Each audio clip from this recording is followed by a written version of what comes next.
So before we go any further in regards to Scott's big 500-gallon aquarium, I think it's important to make you aware that if you're going to get into a saltwater aquarium system, you need to make a decision in advance.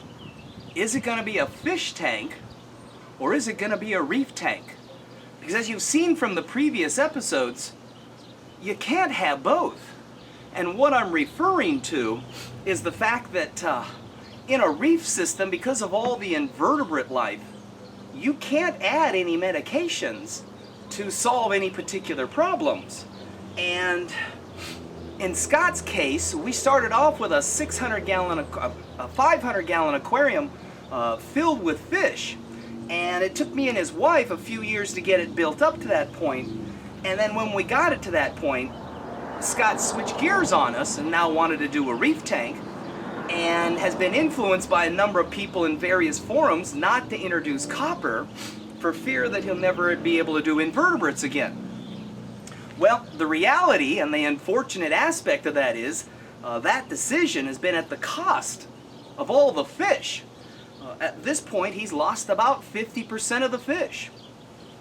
And I'd like to make a reference here, and if you would go back and review episode 47, the Live Rock Soapbox, and episode 63, which is about medicating fish.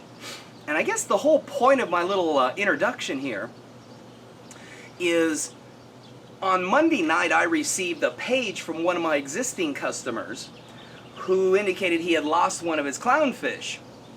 I said I'll be there Tuesday morning because he's quite a ways away, and it didn't sound like an emergency aspect. When I arrived there on Tuesday, I saw that he was missing a clownfish, but about a third of the fish had ick. I don't know why, and that's a whole nother story, but I immediately started dosing copper medication. Now keep in mind, it's a fish-only system. There's no live rock, there's no invertebrates. It's just a plastic coral sculpture, a tank with gravel, and a wet dry trickle filter. I guess what I'm trying to say is I resolved that ick problem in 3 days. And I did it at half dose increments, and it wasn't me, it was the housekeeper dosing it. It's that simple to resolve ick in a fish-only system. Now obviously Scott's got himself in a pickle as a reef tank, and he's been influenced by a number of people to not treat that tank for fear that he's going to taint it with that copper. And to a certain degree that is the case. And I guess what I'm really trying to point out is you have to realistically make a decision. You can't mix all these different forms of life and expect them A, to coexist, and B, be able to resolve a problem, especially something as easily resolved as ick. Now what I'd like to do is introduce you to the methods that he has now implemented to try to resolve his ick situation. The reality is he'll be able to sterilize the water, but he's done nothing to eliminate the seed of all those ick parasites in the tank. And so, as I told him the other day, this is something that's going to continually haunt him for the rest of the life of that tank. In other words, every time there's some stressful factor in the tank, or at least the fish, when they determine it's stressful, you'll begin to see ick break out in the tank again. Namely because everything that he's implemented is to deal with sterilizing the water as the water passes through that particular item. It does nothing in the way of eliminating the spores or the offspring of that ick parasite that's currently in the tank. So anyhow, that's just my opinion. I'm the fish guy. I resolved my ick problem in 3 days and lost no fish. This is a coral reef tank, or becoming a coral reef tank, that's already lost 50% of its population in fish and still has the potential to come back and eliminate more fish. So come on with us as we try to learn how to figure out how to deal with ick in a reef tank and all of its various interactions and problems and good things that could come from it. Welcome back. Here to tell you today about how I've kept moving forward over the last couple of weeks and kept myself quite busy. Been treating with this Poly P Lab Medic stuff. I switched from the Kick that I was using previously because I wasn't seeing the results that I was after. This stuff you treat twice a day. I've been doing it religiously for the last about 2 weeks now. I have seen, I would say, better results, or at least I've seen some results. The fish that are remaining seem to be doing a lot better, with the exception of 1 or 2. I've also done a number of other changes to the tank to help circumvent this in the future, or circumvent other types of bacterial or parasite type of problems, as well as future-proofing it and saving myself a lot on my electricity bill. We'll tell you a little bit about that next. Let me tell you a little bit about what I've been doing to help future-proof the system and also hopefully circumvent viral issues or parasite issues and other types of issues in the system. First off, I've added a UV sterilizer. It's a 114 watt aqua ultraviolet unit.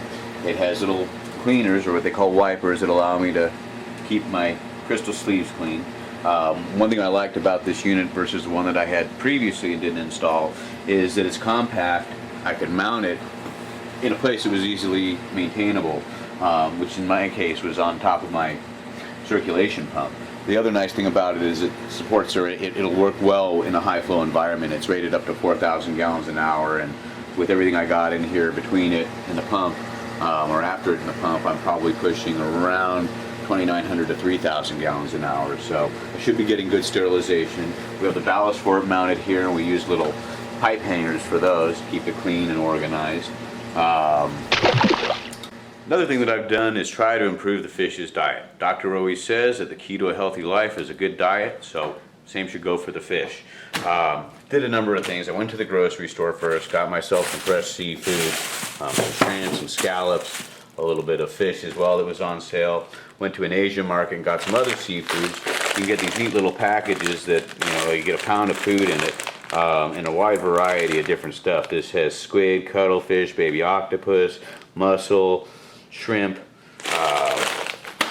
So put all this meat along with some mysis, some krill, some I think it was like salmon roe eggs, spirulina powder, Celcon, which is full of all kinds of vitamins and other good stuff, garlic, some garlic oil, and a few other things that I really don't remember. Oh yeah, nori seaweed.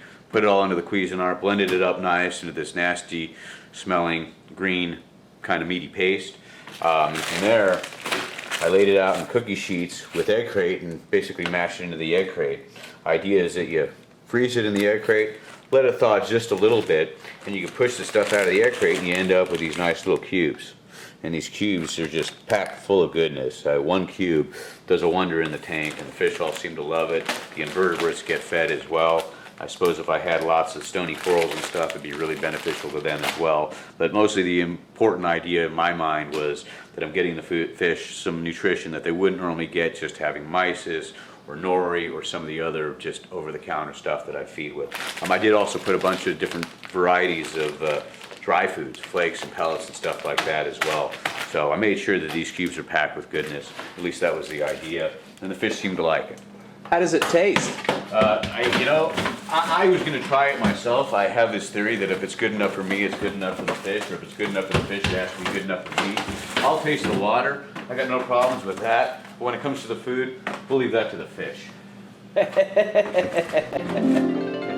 One of the things that I have yet to do, because I'm not in a mode of adding fish, but when I'm ready to go back and start adding fish, we're going to add a small quarantine tank. I've come to the conclusion that even though I may not have had any major issues as a result of putting new fish in the tank, it certainly is going to help ensure that problems aren't introduced into the tank in the future. So a quarantine tank that's treated probably with copper will certainly be in the future. Good boy. So I think you've seen the results of Scott's holistic approach to trying to resolve the parasite problem, which in my opinion was absolutely worthless. you've seen that with the use of medications, you can eliminate a problem very easily and very quickly. But unfortunately, in a reef tank, there's been so much resistance to adding medication for fear that it's going to taint some future reef endeavor. But at this point, we can't even get past the fish tank, let alone consider trying to do a reef tank. So I think that this holistic approach was a waste of time.